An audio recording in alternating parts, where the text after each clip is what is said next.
course, you can apply targeted sanctions. And I hear very many times regime apologists claiming that when you put targeted sanctions on individuals, it affects the nation. No, it does not. It saves the nation. You can slap targeted sanctions, travel sanctions, economic and legal, to the individuals.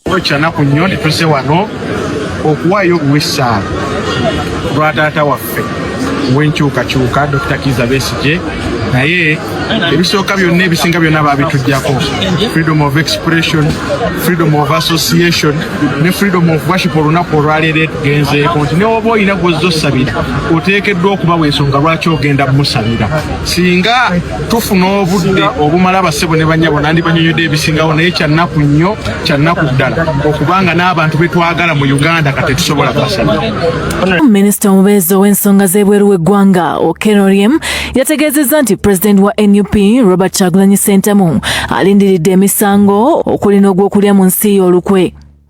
My position as government of Uganda, we are not giving Kyagulanyi the pleasure of a Ugandan ambassador sitting next to Kyagulanyi at any platform. Kyagulanyi has committed treason. He's going to betray the good names of the people of Uganda to those bazungu out there. So we will not give the pleasure. Kyokka olwaleero minisita ono Okello Oryem yeekubye endobo n'ategeeza nti baamufunye bubi. Minisita Okello Oryem avuddeyo ye kennyini n'awakanya ebigambo bye yayogedde olunaku olwajjo. Jjo yagambye nti Kyagulanyi waakuteekebwako emisango gy'okulya mu nsi olukwe. Olunaku olwaleero abyegaanye. Amazima amatuufu gali nti oli bw'avaayo n'agamba nti Kyagulanyi bano yabalakira abatakulimbye. Era ndabyeko ababadde bagamba nti Mwami Museveni oba gavumenti yo mukyayina akadde, mukyayina akaseera okutuukirira Kyagulanyi. Kubanga akaseera kagenda kutuuka nga mwagala omutuukirira nga tekikyasoboka. Tugenda beera nga twetegereza ebintu bingi. Bobi Wine leero bw'abadde mu EU ng'ayogerako eri ensi amenya ebintu ebiwerako, anokoddeyo byabakama, najja mu byokwerinda, najja mu maka ge n'engeri gye yatolokamu ewaka, atumenyedde ebintu ebiwerako. Wabula afundikidde asaba sanctions kwabo ba individuals abaviolentinga amateeka g'eggwanga Uganda, abatyoboola eddembe ly'obuntu mu Uganda. Bino byonna ogenda kubeera ng'obifuna. Kyokka mu kiseera nga agenda maaso n'okusaba sanctions, international community holdinge abaviolentinga human rights accountable. General Muhoozi yavuddeyo n'agamba nti Kabobi nga bw'amuyita onvumidde emyezi 5 ng'otambula eggwanga lyonna. Obadde otyoboola eddembe lyange nga siwulidde EU bw'ekuyita. General Muhoozi avuddeyo n'agamba nti bino temulowooza nti bigenda kukoma bukomi ku tweets oba ku Twitter. Bino birina okuggwa. Najja wano ne mbagamba nti NUP mu kaseera akatono singa ensonga eno tekwatibwe bulungi abasajja baagala gijjawo. Naye nga ki kye bagijjirawo? NUP egaanye okufaanana ebirala bye babadde bakontrolinga. NUP yajja erina ekigendererwa kya kutwala buyinza. Bakola every possible means okukakasa nti NUP bagijja mu game. Eresa abaana abato tebalina kye baagala, baagala buyinza. Mukama waabwe Kyagulanyi Ssentamu yagaana okwesembereza akabondo kaabo ababadde balya mulimu kulembeza ali mu opposition. bagamba buli kimu tukikoze kiganye tuspendinze ensimbi tujja obujja kibiina ogenda biwulira mu mboozi eno nzijja ne mbagamba n'ebigambo abamu simanyi oba mu bitwala ne tugenda kujja tubitunuulire. Yusufu Nsibambi avuddeyo n'agamba nti singa siye NUP teyandibaddewo era kanso Elias Lwimbazi Nalukoola mwanukudde agambye n'okugamba nti obeera otya ng'oli mukulembeze naye ng'abakulembeze banno obagamba bugambi vimba tugenda tuukayo. Pastor Serwadda avuddeyo n'alabula abalokole mu ggwanga bonna nti singa banaakola ensobi eggwanga ne balikwasa omuntu omulala atali mwami Museveni ne likyuka boolekedde akaseera akazibu. Kiki ekyatuuse ku Pastor Serwadda? Tugenda kubyebuuza.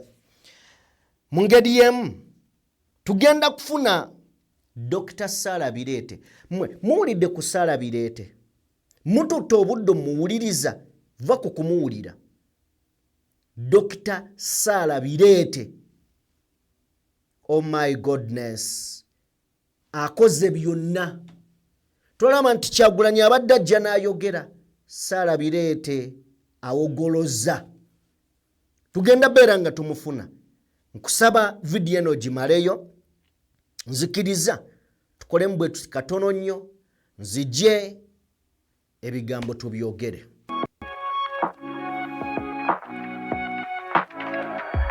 DPTV Uganda, Dawn People Television. Nchakola linda katono. Bwe nchakolawo essaawa zino. Kwekweka. Obuzibu banjogera tompulira simanyi lwaki. Ni katono kuba bwogamba nti. Singa Bobi Wine abadde kyakolawo kwekweka. 1 tewandibadde ngolaba video ezo zakola. 2 tewandibadde ngomulaba ku summit. Kankubuuza mukyala Natabi nzikiriza. Kankubuuza ekibuuzo. Ani anoonya Bobi Wine?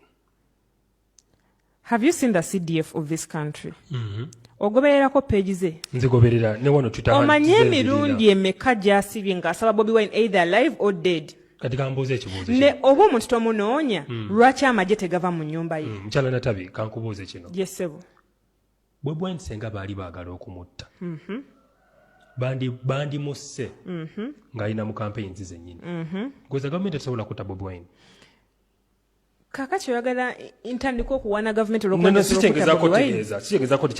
esobola ddala okumutta naye tennafuna chance eyo.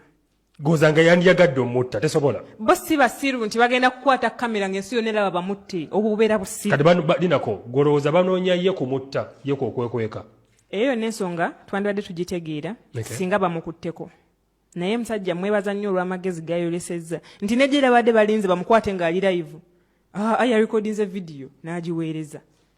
N'abasinga obugezi. We bafunira chance yonna emukwata ko bagenda mukwata ko kyonna kye bagala okumukola Mungu yamanyi. Naye mwebaza nti ekyabasinziza amagezi mu ngeri yonna ne balemesebwa okumukwata.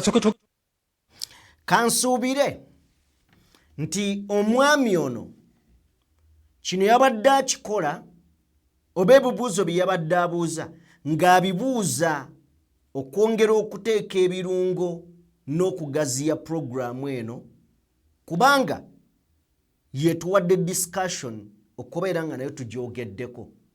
Naye bwe kibanga ebibuuzo bye yabadde abuuza nga bw'alowooza ensi eyina ennaku. Omuwala yabadde kugamba ng'ayanukula okusinziira ku kutegeera si ku bugezi ne ku kutegeera. Anyway, baanirizaako basebo ne bannyabo buli omu gy'osinziira okubeera ng'otugoberera. Njagala kutegeeza nti ye video yaffe esembyeyo olunaku olwaleero nja kusaba gituweere like. Buli w'ogiwa like kigiyamba okudduka speed yayiriiri netuuka ku buli ssekinoomu ayagala okubeera nga giraba. Budde bwa kiro era njagala bagamba nti bale muzuukuke muleme gindekera. Tusooke tumale okubeera nga tulaba oba oli awo abalala bye batataddeeko maaso katubitunuzeemu amaaso jimpere like eyakatwegattako genda mu maaso n'okubeera ng'ate osubscribinga tutambula ne Sheikh Ashraf omusomi era omulombi wa dduwa munoonyeko gwe ayina ebizibu ebyenjawulo asobole okubeera ng'ate akuyamba ku namba y'essimu esembya 711 ensonga agimalirize katutandike ne Yusuf Nsibambi. Yusuf Nsibambi avoddeyo olunaku olwaleero abadde ku mukutu gwa Bukedde n'agamba nti singa saalinze NUP teyanditeereddwawo. Singa teyali Yusuf Nsibambi NUP teyanditeereddwawo era teyandibaddewo. Nina ebyama bingi lwaki NUP yagunjibwawo. Buli ajja kino kyayogera. Mpuuga, Abedi Bwanika, bonna abajega nti NUP yagunjibwawo abali leero mu kuwamba amaka ga Kyagulanyi, abali leero mu kunoonya Kyagulanyi, abali mu kwewera okugisaanyaawo ye Yusuf Nsibambi. Takomyawo, ayongeddeyo n'agamba nti ne mubeera mu kibiina ng'atamanyi kuyimba tabalibwa, atamanyi kuyimba temumubalaawo, temumulabawo. Mbu Firebase ekulemberwa Nubian Lee, Dan Magic n'abalala yasalawo buli kimu. Nsibambi mugezi yasoma naye obugezi bw'okusoma n'okutegeera ebyo nabyo mu byawule, kubanga bwe kibanga Nsibambi ebbanga lyabaddewo bino ebigambo byakozesezza abadde tawulira nti ne banna abaalemu okusuula NUP ne Kyagulanyi bye babadde bakozesa, then ate ono mujega. Bwe kibanga bino byazze nabyo ate ye si mujega mulwadde ebyaddala, kubanga abalala bonna bye bazze boogera. Kakati omuyizi we, student we amwanukudde agambye ekinnuma ku musomesa wange ono yakakyuka naye ebigambo byayogera biraga yakyuka dda. Ekinnuma ku musomesa wange ono yakakyuka naye ebigambo byayogera byo biraga yakyuka dda. Obusungu abwolekeza NUP kyokka nga n'ekibiina kye yeesimbawo, ekibiina kye kyasimbawo Mafaabi atunenya okuyimba kyokka nga okuyimba vimba kyokka nga ye tetukola ki, tetumusabangako kavimbo. Akavimbo bategeeza ki? Bobi Wine alina bw'abadde ng'agenda agamba bannakibiina bammemba nga banoonya akalulu nti vimba Mulyanyama vimba Namboze vimba gundi. Kati bino birumye nnyo Nsibambi ne yeerabira nti eno ebadde strategy ya kalulu no communicatinga n'abantu. Ekizibu ky'abana abantu tebamanyi nti omuntu gwe badiiringa naye artist. Mu nsi abantu abasinga okubeera abagezi be ba artist bw'aba tasazeewo kwesiriwaza. N'omusomesa bantu bagezi. Kakati kino kye kibadde kisumbuwa Nsibambi n'okumuluma. Tuweeko katambi ako. Mulyanya mavimba. Vimba mulyanya mavimba. Nyiga mulyanya manyiga. Nyiga mulyanya manyiga.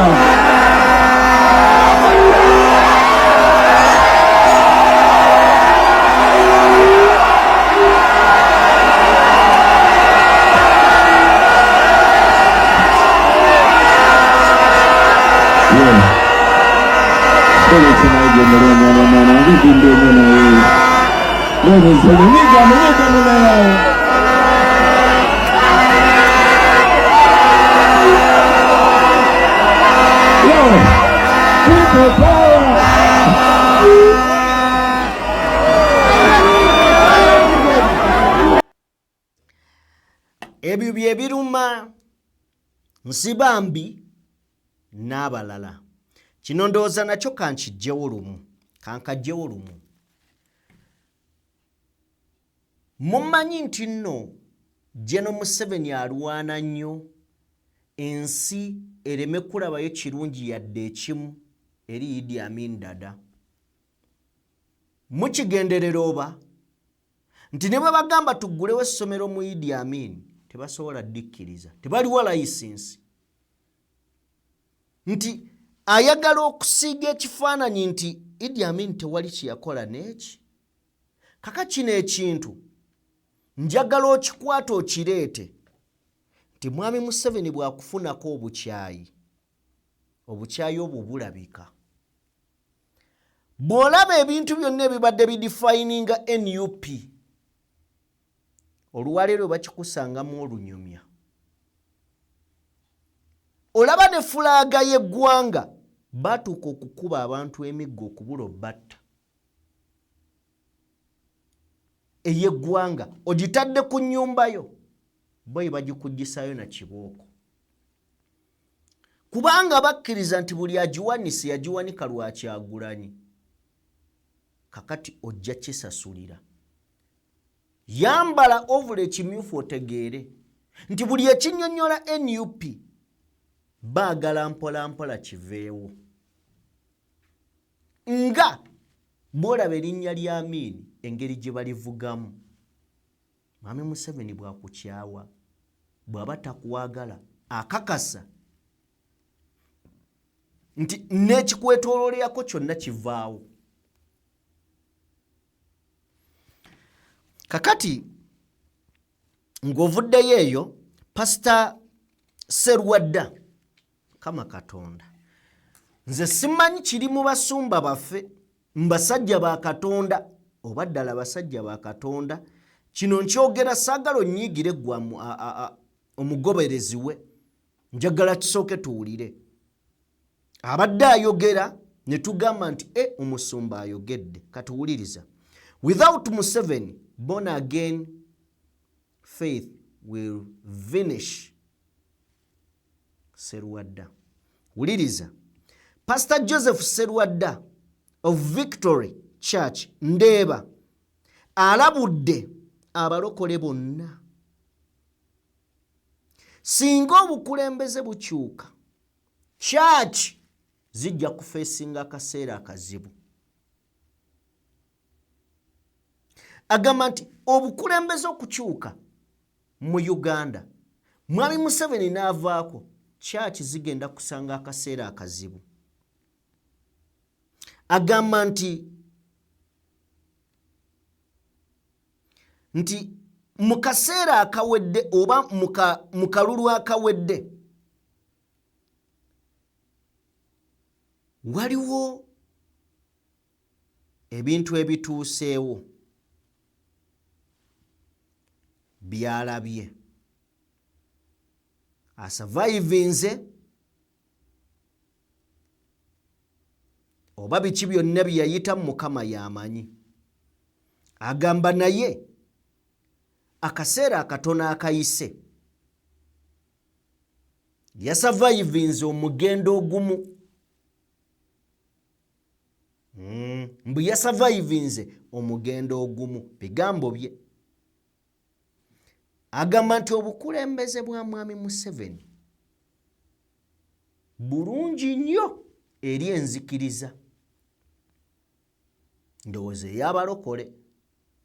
bwe tuyinza okugamba kubanga eri mbakatuliki leero tulabye ng'akubyeyo n'essimu temukola kino agamba nti waliwo ebibiina by'ebyobufuzi byatanokodde ebibadde bimutiisatiisa n'okugamba nti bigenda kuggalawo church z'abalokole. Therefore okukyusa obuyinza mu Uganda obulokole bujja kuba tebuliiwo. Pastor Serwadda tuddayo ne tubuuza ekibuuzo nti abasumba baweereza Katonda oba basaavinga muntu omu? Kozi olina okukyebuuza. Bw'oba tokyebuuza oli mulalu. Ddayo Rubaga Cathedral ebibaddewo, wuliriza pastor byali mu kwogera, then okuŋŋaanye. Tujja kulwawo musajja wa Katonda munagamba nti tumulima mpindi ku mabega nga bannaye tubadde tumuwaana. Anyway, tuveeyo. Kakati waliwo kye bayita okupakira enjovu mu kkutiya. Ng'owulira wandigipakidde, wandiyagadde naye nga obunene bwayo tesoboka. Kakati gavumenti ya NRM epakira Kyagulanyi abalemeddewo. Olunaku olw'eggulo, Minisita Okello Oryem twabakoledde emboozi eno ng'agamba nti Kyagulanyi wakufeesinga emisango gy'okulya mu nsi olukwe, ng'asinziira ku bigambo bye yayogera. Kakati olwaleero poliisi ng'eri mu lukuŋŋaana lw'abamawulire lwekola buli Mande egambye ebyo ebigambo tebiyinaako kumanya era tebimanyi. Minisita Okello Oryem avuddeyo ne yeewakana ebigambo bino. Bannanga abasajja abakulu baswala. Okello Oryem avuddeyo agambye ye mwamukutte bubi, ebyo tannaba byogerako bw'atyo. Saagala muwaayira, njagala owulirize. Alfaina, Minisita omubeezi ow'ensonga z'ebweru w'eggwanga Okello Oryem yategeezezza nti Pulezidenti wa NUP Robert Kyagulanyi Ssentamu alindiridde emisango okuli n'ogw'okulya mu nsi y'olukwe. My position as government of Uganda, we are not giving Kyagulanyi the pleasure of a Ugandan ambassador sitting next to Kyagulanyi at any platform. Kyagulanyi has committed treason. He's going to betray the good names of the people of Uganda to those bazungu out there. So we will not give the pleasure. Kyokka olwaleero Minisita ono Okello Oryem yeekubye endobo n'ategeeza nti baamufunye bubi, nti kye yabadde ategeeza kyabadde nti ebigambo bya Kyagulanyi byabadde biyinza okumuzaalira akabasa n'agwa mu musango gw'okulya mu nsi y'olukwe. I did not say Kyagulanyi was waiting to the charges. I said that what he has done is treacherous. It is treason.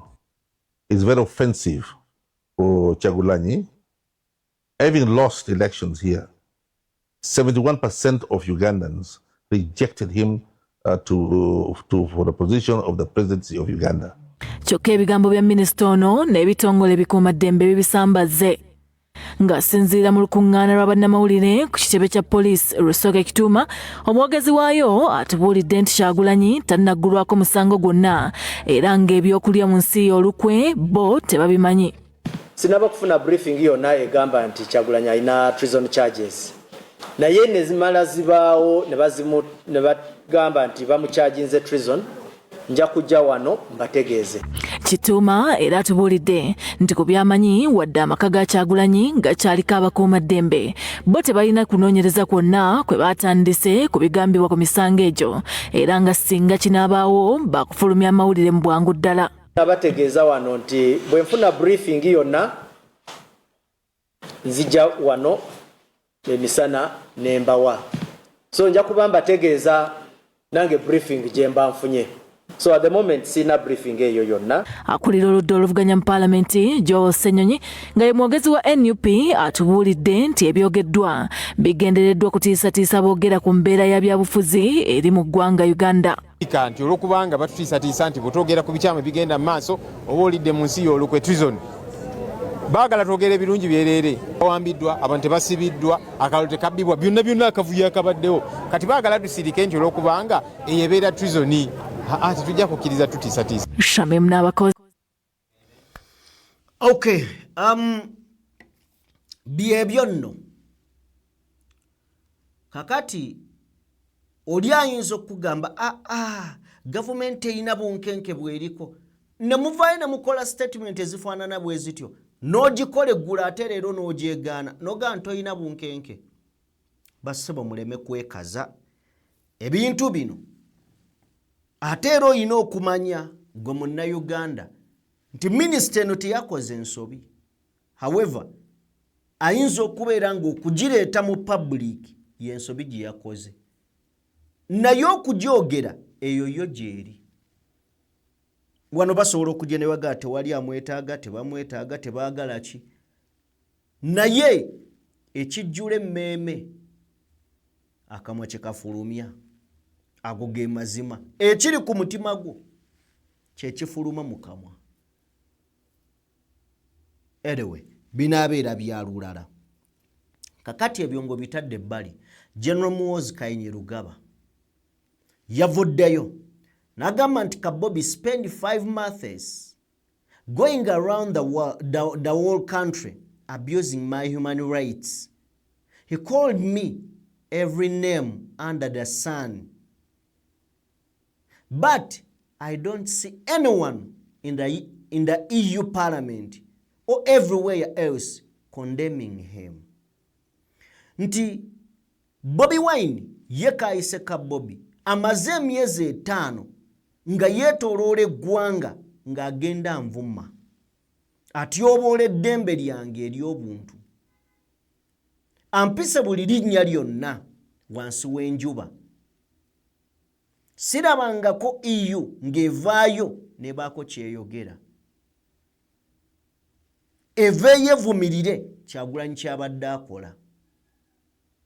N'ayongera Kabobi thinks this ends at tweets.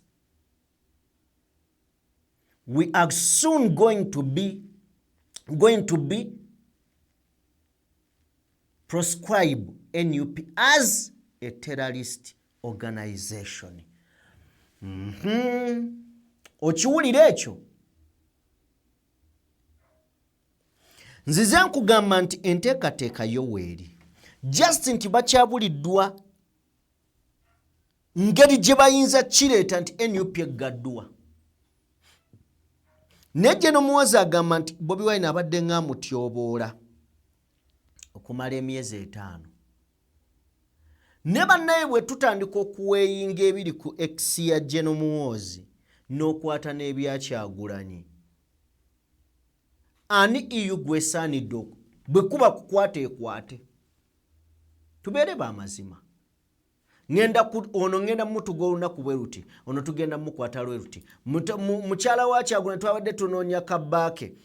Nti buli kigambo ekikkakkanya akyogedde. Buli kigambo ekikkakkanya akyogedde. Omusajja n'omuyita omukazi. Omukazi yadduka ewaka we n'alekawo omusajja nti Kyagulanyi mukazi yadduka ewaka n'alekawo omusajja Babi. Bannange ebintu omuntu asobola okukola ebintu abalala naye nga ye tayagala babimukole bimuluma. Kati agamba nti Bobi Wine byayogera bibi nnyo atagambangako kutta muntu. Naye ekikulu bino byonna olina biwulira. NUP nakunnyonnyola ku Muwanga Kivumbi ne nkugamba waliwo setup Muwanga Kivumbi abakuyitamu nadduka bw'ati NUP baali bamaze oggina eminga. Wali tolina nakyo osobola kuyimirirako ogambe nti nedda nga mitima ojja kusigala okimanyi kikyamu naye nga kikoleddwa mu mateeka. Kibiina kiggaddwa kyabayeekera kyabatujju. Bw'abanga si mutujju lwaki yadduse? Singa katunyumya birala NUP bagibala bagipangira okakasa nti eva mu byobufuzi by'eggwanga.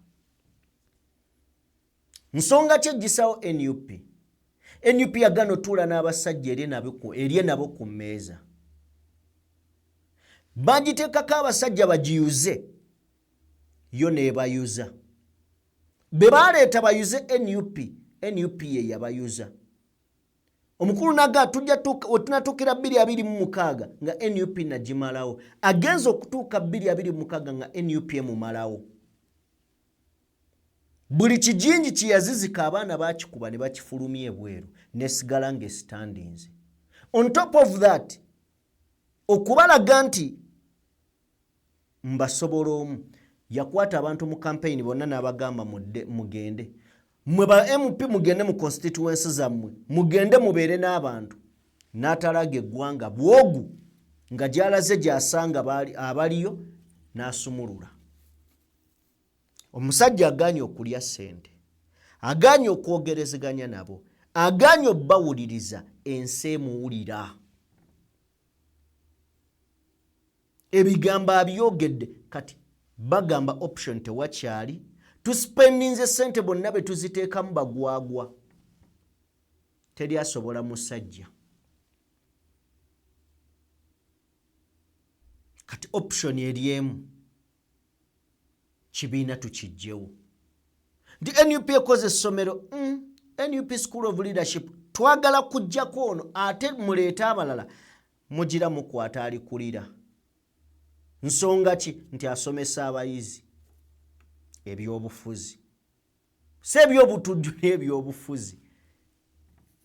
NUP ezitoye obwenkanidde awo. Kajjeno Muhoozi agamba Bobi Wine bino tebigenda kuggwa. Tolowooza nti bino bikoma ku tweets zino. Nedda ssebo.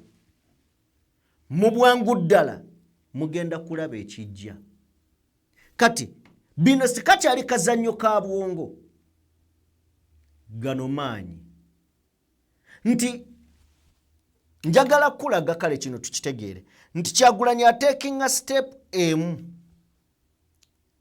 Olw'okuba tewali kyakuzzaawo ne bajjayo amaanyi. Kakati akazannyo kagenzeemu ow'obwongo n'ab'amaanyi. Ab'amaanyi bangi bwe bati ow'obwongo ali ogu. Abakutte mulengo asazewo abaswaze. Bavudde mu kuswala oli bali bekakati beeraga. Gamba nti ow'obwongo baganye n'okugenda mu EU Parliament ebaddeyo.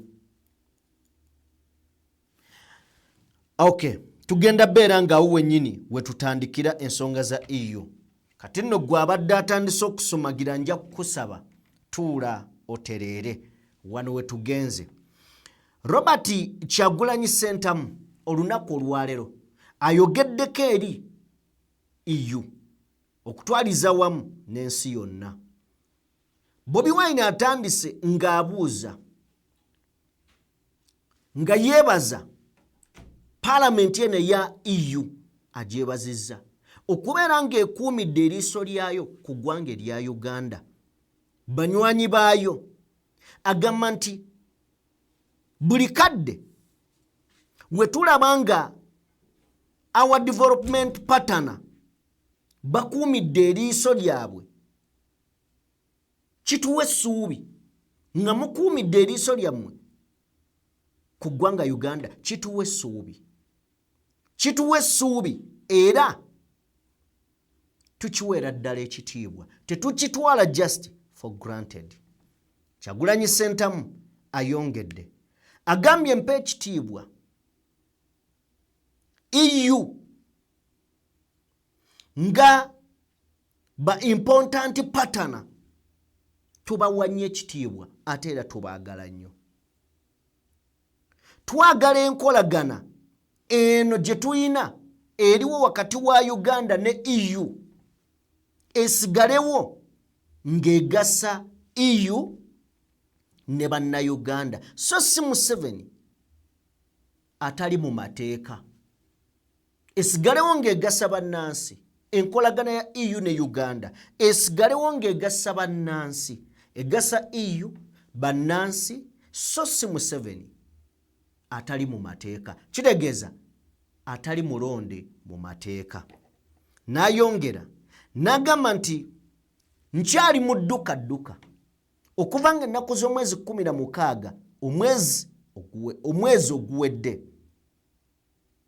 we nasobola okubeera amagye oba ab'ebyokwerinda we basalako amaka gange ne mbaddukako ng'ennaku z'omwezi 16 era n'abajjukiza nti ng'ennaku z'omwezi 23 baddamu ne basalako amaka gange ne bagenda mu maaso n'okubeera nga baasawutinga mukyala wange n'abalala abaasangibwa ewaka. Mukadde kano abasajja abo baakagwa ensonyi ab'ebyokwerinda nga baduumirwa bakama baabwe amaka gange baagezza bagatwala baagezza mu kaseera kano. Agamba nti ekyaliwo nga ennaku z'omwezi 15 tekaali kalulu eri yali military operation. Ekyaliwo nga ennaku z'omwezi 15 Uganda teyali mu kalulu yali mu military operation. Kyagulanyi Ssentamu ayongedde n'agamba nti ndi musanyufu nti nammwe aba EU mukyogeddeko era muzze mukyogerako mu ntuula ezizze ziyita na previous EU meetings oba sittings. Mubadde nga mubyogerako.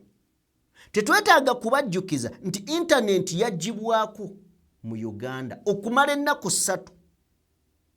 Media houses zagaanibwa okulaga results wa gye ziva mu nkola eyandibadde ennambulukufu eri transparent okulaga nti akalulu kano ka mazima na bwenkanya.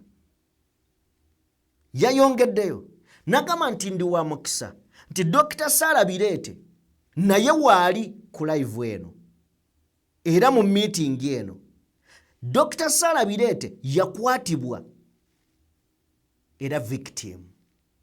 Nayongera n'agamba nti ne ba deputy president bange abakyala 2 bakwatibwa ne bamala ennaku ne bamala weeks 3 nga bali mu military barracks ene yali etwalibwa oba ekulirwa mutabani wa Mwami Museveni General Muhoozi. Badeputy 4 bakwatibwa kubano nga kuliko 2 abakyala abamyuka bakwatibwa okumala weeks 3 nga bali mu military barracks ezitwalibwa mutabani wa Mwami Museveni General Muhoozi Kainerugaba. Bakoordinator baffe aba NUP abasinga bakwatibwa bakyali mu makomera, abalala bateereddwa, bangi bakyali mu makomera. Agamba nti this includes our electoral management committee n'abo abaali bakulira ebyokulonda mu NUP kw'ossa n'abo be twali tusindise okubeera nga bakalabalaba ku nteekateeka z'okubala akalulu ku tale centers ez'enjawulo ne ku National Tale Center. Kyagulanyi Ssentamu yatuuse ku byabakama n'agamba byabakama etteeka ligamba nti walina okubaawo enkwatagana wakati w'ebibiina by'ebyobufuzi n'akakiiko akatwala ebyokulonda. Bino byonna abadde abinnyonnyola EU Parliament. Agamba nti etteeka ligamba nti walina okubaawo enkwatagana between ebibiina by'ebyobufuzi n'akakiiko k'ebyokulonda. Agamba kino tekyalabwako, kino tekyakolebwa wano e Uganda. Agamba nti ba members baba bayina okufuna declaration forms. Declaration forms zino eziraga wa obululu gye buva n'ebyabakama ye yasomanga byawulira ayagala nga tewali asobola kualocatinga wa gye bivudde. Ye yajjanga n'asoma busomi randomly nga buli omu atudde awo tasobola kumanya obululu wa gye buva. Kino kyali kijjawo obwenkanya mu kalulu kano. N'okutuuka olunaku olwaleero, wano njagala leero owulirizeewo. Kyagulanyi agamba nti n'okutuuka olunaku olwaleero tuzze twegayirira Electoral Commission waakiri eteeke ku mutimbagano forms zonna, declaration forms, tuzidownloading waakiri tumanye oba ezaffe ze tulina nabo ze balina zikwatagana, tumanye obwerufu obwakozesebwa mu kalulu kano. N'okutuuka olunaku olwaleero Electoral Commission tewanikangako, tessangayo byava mu kulonda kuno. Agamba nti abantu oba omuntu asobola okumbuuza lwaki temwagenda mu kkooti. N'ayongera naga kino tuzze tukinnyonnyola era nga tukyogera nti institution mu Uganda zaawambibwa, including judiciary. Ekyokulabika ng'agamba nti essiga eddamuzi katubawe ekyokulabirako lwaki terisobola tuwa bwenkanya.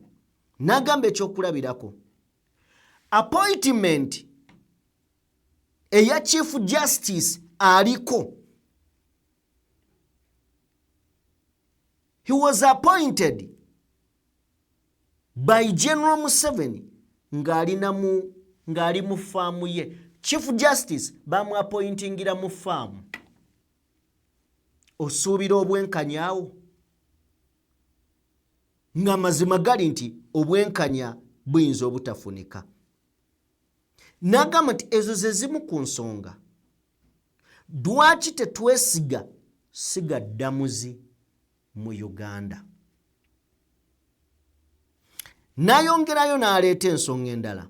Agamba nti Museveni ne mutabani we bazze bawulirwa nga balagira butya essiga eddamuzi bwe lirina okukolamu emirimu gyalyo. Wano akyannyonnyola kiri lwaki tebaagenda mu kkooti nti Museveni ne mutabani we bazze bawulirwa nga balagira butya essiga eddamuzi bwe lirina okubeera nga likola emirimu gyalyo. Kino njagala tukizzeeyo era tukitegeere. Seerabira wembadde nti kkooti ensukulumu bweragira nti bannansi ba civilian bajjibwe mu kooti maasho, fayiro zaabwe zonna zireetebwe mu Supreme Court. General Museveni yagamba nti lino eggwanga terifugwa balamuzi. Lino eggwanga terifugwa balamuzi. Tuddamu funa olupapula luli olwa Daily Monitor lutwakuwadde by rule of law. Then Kyagulanyi akulaga nti bw'abanga Chief Justice bamuappointingira mu faamu omusuubira okuvaayo akuwa obwenkanya. Era tujja referringa akalulu kano ku ka 2021 whereby Kyagulanyi yawaaba n'agugjayo musango n'agutwala mu kkooti y'abantu nga ki ekituuseewo ekyali kituuseewo. Abalamuzi baagaana okukwatagana omu eyayawukana endowooza yaabwe kuba n'abalala. Justice Kisakye ebyaddirira ku ye tebyali birungi. N'okutuuka obudde buno ali mu exile. Bobi Wine agamba essiga eddamuzi eyo yerevu kweriri tetulyesiga. ayongerayo n'agamba nti tusaba sanctions zitagetinge abo ba individuals abaviolentinze eddembe ly'obuntu mu Uganda to ensure nti bano buli agezaako okubeera ng'eddembe ly'obuntu alirinnyirira abeera accountable, aholingibwe accountable, akwatibweko. Wano n'anokola General Museveni mutabani we n'abalala abafaanana bwe batyo. Agamba nti democracy yeetaaga mmwe abavujjirira Uganda okuggyayo eddoboozi lyammwe oba oliawo be muvujjirira abatawa kitiibwa ddembe lya buntu bakimanye nti enkolagana ya UN ne Uganda eyimiridde ku ddembe ly'obuntu, rule of law, enfuga egoberera amateeka, ebya enkonome n'ebintu ebirala. Bateekeddwa okukimanya n'okijjukira nti muteekamu ne ssente. Tusaba muholdinga abantu bano accountable. Kyagulanyi Ssentamu Robert, Kyagulanyi Ssentamu Robert atuuse ku statement wagambidde nti eggwanga Uganda tukimanyi nti EU mulyetaaga nalyo libeetaaga nekyekiseera mukole, kyekiseera mukole.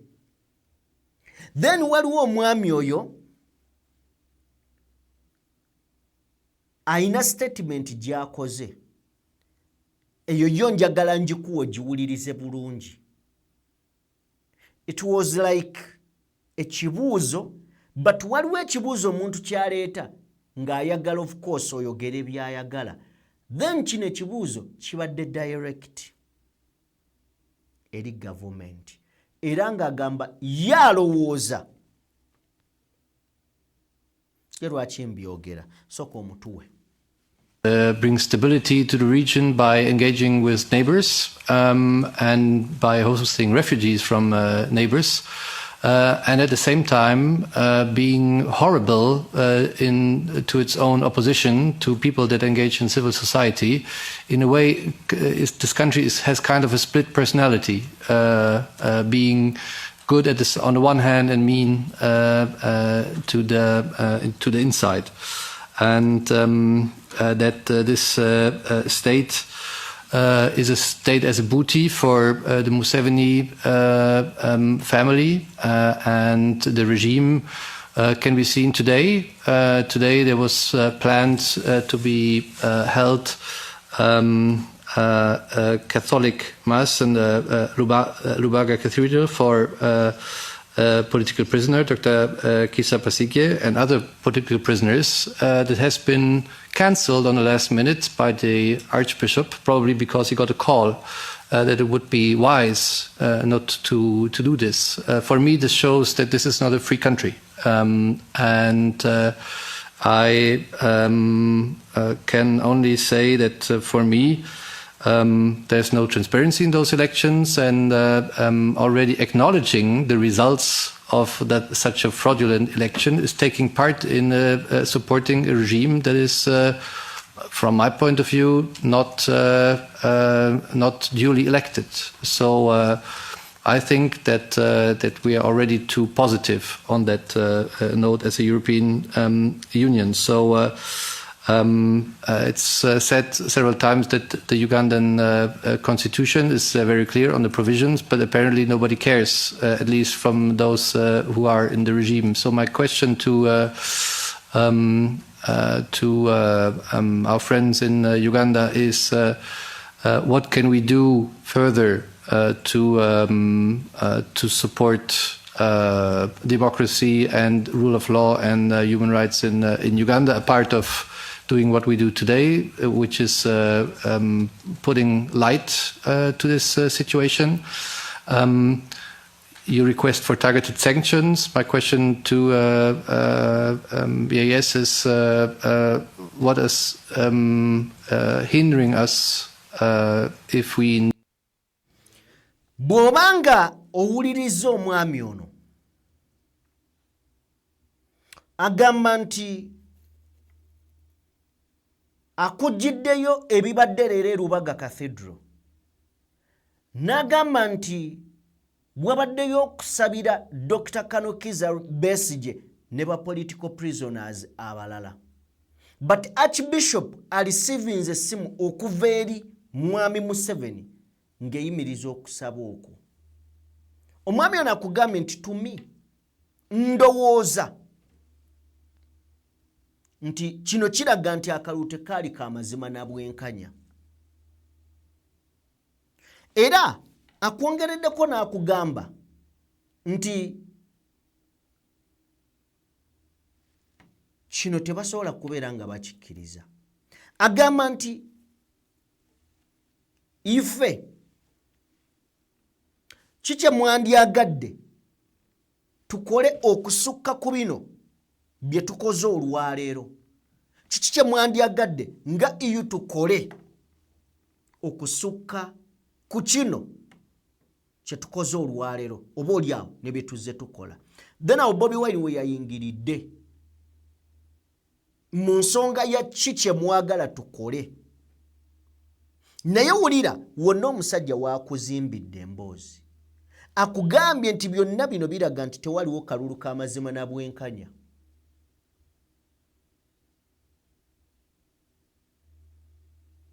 N'akugirayo of course ebibaddewo olwaleero. Then Munnayuganda kibadde kibuuzo kiki kye mwagala bakole ng'oggyeko kye muyita okwogera obwogezi ebigambo n'okubeera obubeezaawo ku kye bakoze olunaku olwaleero. Of course kansuubire okukiraba mu comment section nga mugenda mu maaso n'okubeera nga mu kinnyonnyola. Now Dr. Sarah Birete, oh my goodness, wow. Sarah Birete abadde mulala nnyo olwaleero. Dr. Sarah Birete bw'obanga osobodde okuwuliriza n'okusiriikirira nga discussion eno egenda mu maaso. Kyagulanyi Ssentamu ayogeredde eddakiika zibadde nga 8. Sarah Birete ayogeredde eddakiika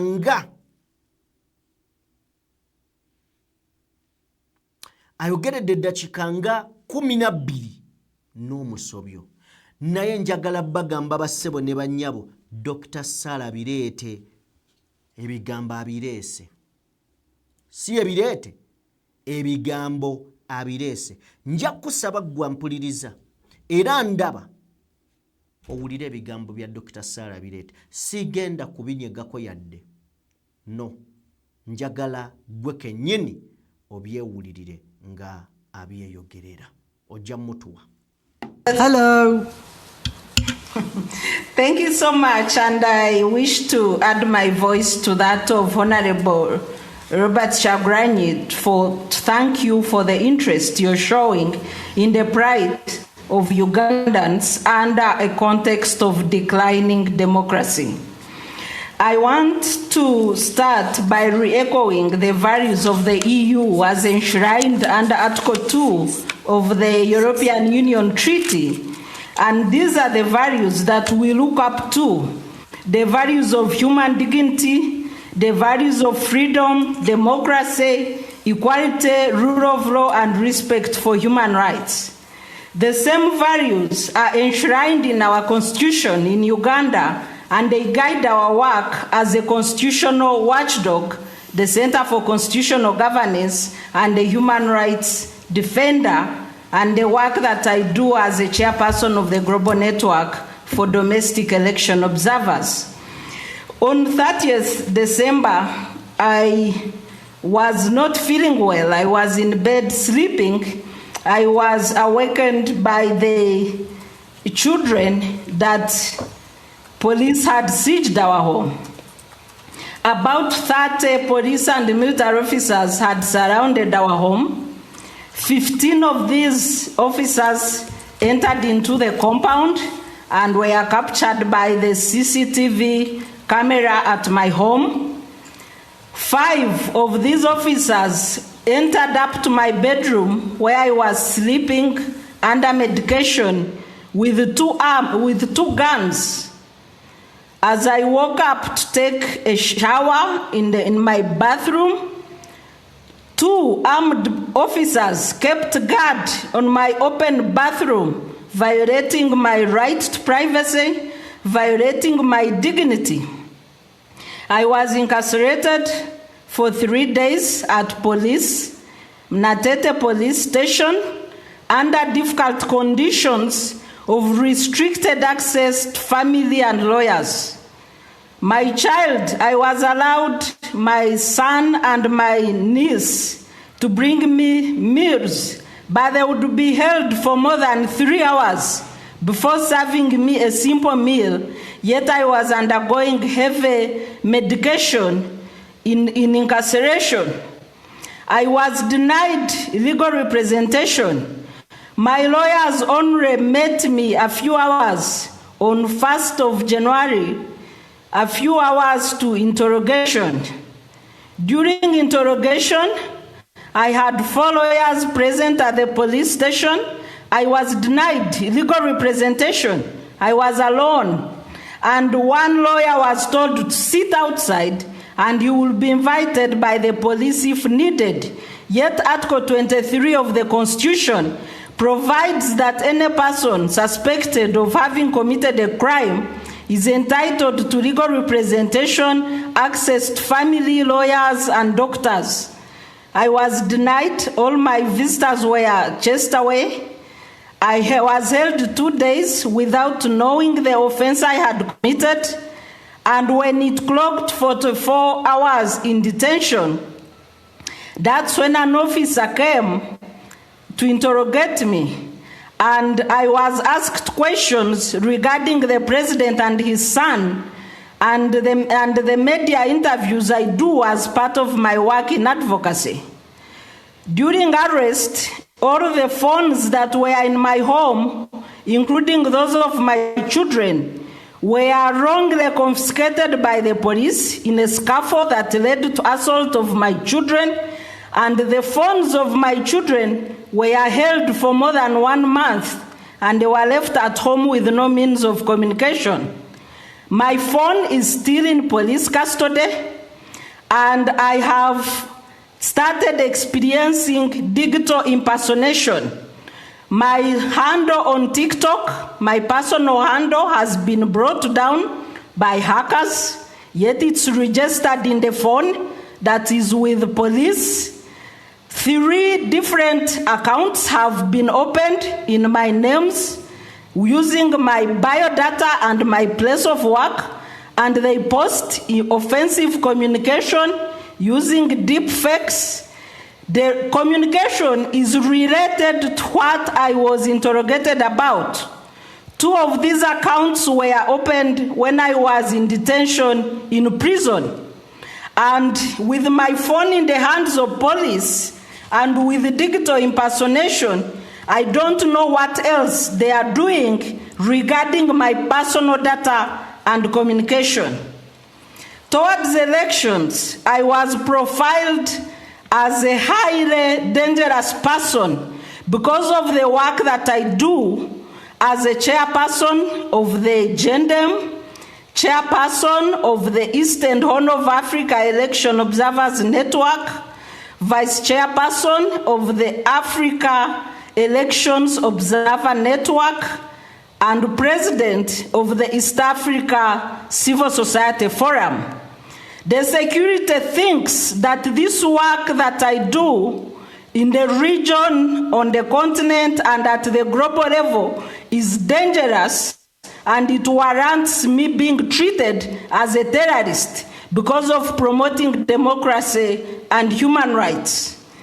This profiling is what led to my detention and the charges that are related to a voter register, which I have never seen, that are related to sharing of data on a voter register, which is a public document, and these are the charges that I am battling in court.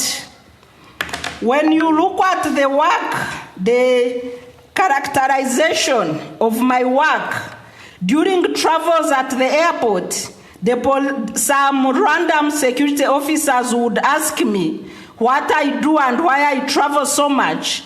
And the work was characterized as recruiting for opposition, as fundraising for opposition in security files.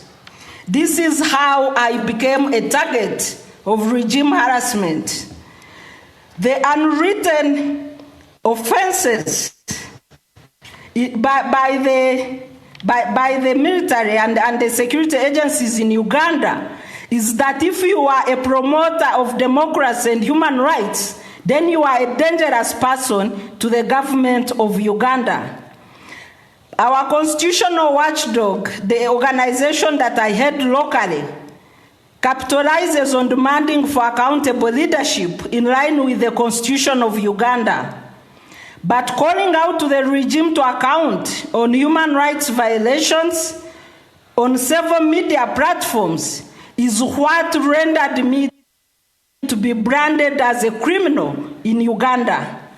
The siege under my home, which lasted for more than 2 hours, surrounding the whole neighborhood, violated our privacy, led to assault of my children, led to the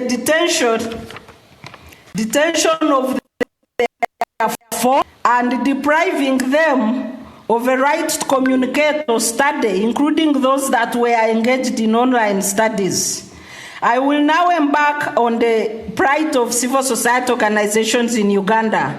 The suspension of work permits for organizations that work on governance, human rights, and elections violates the NGO Act of Uganda, violates the NGO Amendment Act of 2024, because the definition of the NGO Bureau in Section 16 means the board members of the Bureau. These board members do not exist after rationalization. The secretary who signed forms purporting to be holding out as the Bureau is impersonating the Bureau and has no such mandate. And the suspended NGOs were not given a right to be heard, which is a right provided for in the NGO Act. And the indefinite suspension of permits is in effect closure of NGOs without due process. The NGOs have been intimidated into silence because of a mention of activities prejudicial to national security, and most of them are hopeless and they cannot fight back. My third issue is on general human rights violations in Uganda. The militarization of the accreditation process for voter education and election observation leading to elections, which we refused, saying that voter education cannot be the business of the military. And because we were pushing back protecting the laws of Uganda, we were then marked as dangerous. In this election, there was no credible voter education, high militarization of elections, and disruption of opposition campaigns, especially those of the National Unity Platform, disrupted by the military and police, including roadblocks, the issues that we were talking about that led to the arrest. Ms. Barrett, I'm sorry. Yes, please. Our chair, Hilde Woutmans, had to leave, so I'm stepping in for her. My name is Ingeborg Telek, and I'm the vice chair of this committee. Can I ask you, please, to come to your conclusions, because I assumed this was your third and last item you wanted to address, or not? Yes, please. I will mention the state of judiciary and rule of law as I go towards the conclusion. Thank you. We have the weak judiciary in place with questionable legitimacy because the Bar Association of Uganda has been locked out of the Judicial Service Commission, and the ongoing appointments, including that of the Chief Justice and Principal Judge, have questionable legitimacy because of lack of quorum at the Judicial Service Commission. There is also abuse of the presumption of innocence by the courts of Uganda, and anybody suspected of committing a crime is treated as if they have already been convicted, and this is a violation of Article 28 of the Constitution. As I conclude, I want to re-echo the diplomatic relations between the EU member states and citizens of Uganda. There is remarkable silence from your representatives in Uganda, and we understand the diplomatic relations to be relations between member states while promoting the pride and welfare of citizens. There is silence on violation of human rights in Uganda. There is silence on the re-echoing of EU values that are enshrined under Article 2 of the treaty, and through you, I want to request that the people of Uganda should not be pushed to lose confidence in your representatives in our capitals by neglecting the rule of law and rights of the people. I thank you so much. Asante sana, Mrs. Okay. Kale, ye Dr. Sarah Birete. Wow. What an amazing speech.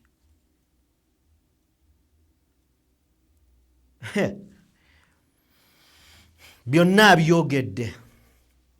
I think enkya tujja kufuna obudde tumenyemenyemu.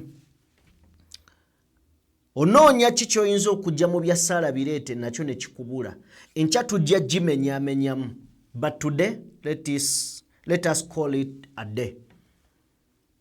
I want to thank you all who were watching us. Thanks for watching. Mwebale nnyo, mwebalire ddala.